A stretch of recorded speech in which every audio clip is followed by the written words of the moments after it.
Right, here we are on the beginning of this walk, and I've just jumped onto the Bridgewater Canal.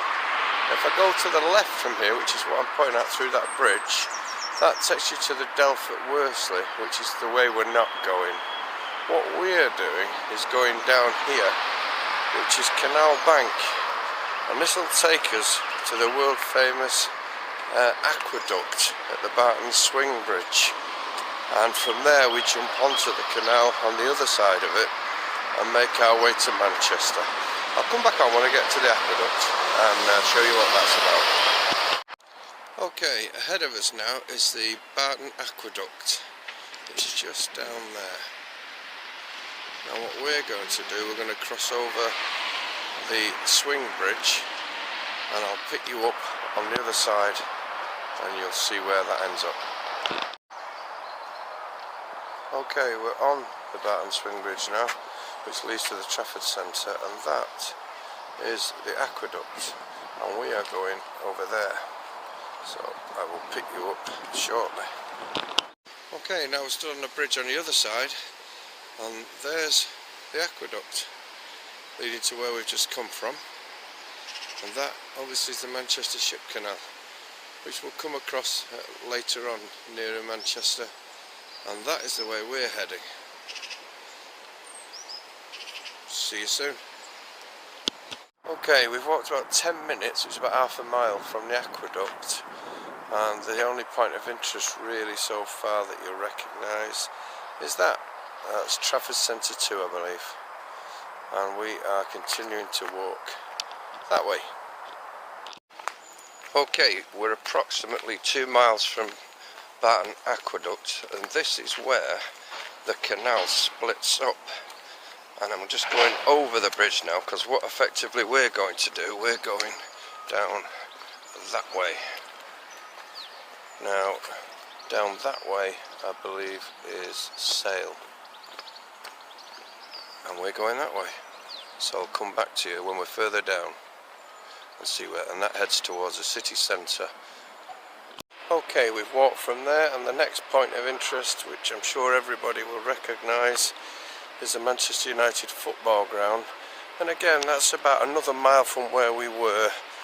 So from Trafford Bridge, the Swing Bridge, we're about 3 and a bit miles, so just over an hour to get to this point, if you fancy it. The next point of interest where we cross over the canal and we head right into the city.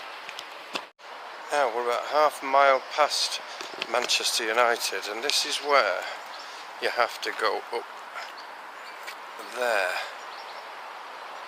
and across and head towards the city on the other side of the canal.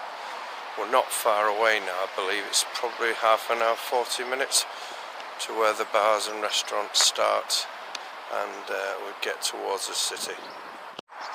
I just thought I'd show you this because it's one of many locks that the canal sort of goes into different areas of what would have been docklands, I'm assuming, and the barges would have been delivering their goods in days gone by, but they're all the way down here when you approach the edge of the city. I just thought I'd show it you. There's actually no warehouses anymore though. That's where we've just walked from. That's where we're actually going, down there.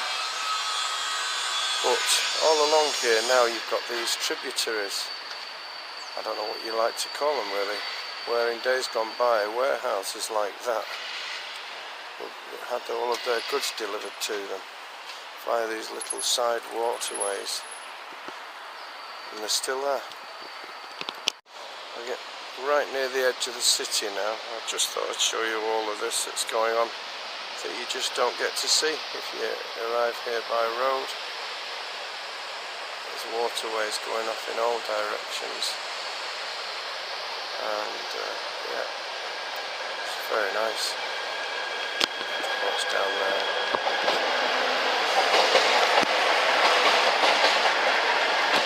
Right, I'm at the end of my canal walk now. I'm going to get up onto the city roads, but this part here I believe is called the excuse me, the Wharf, and that's a bar and restaurant there.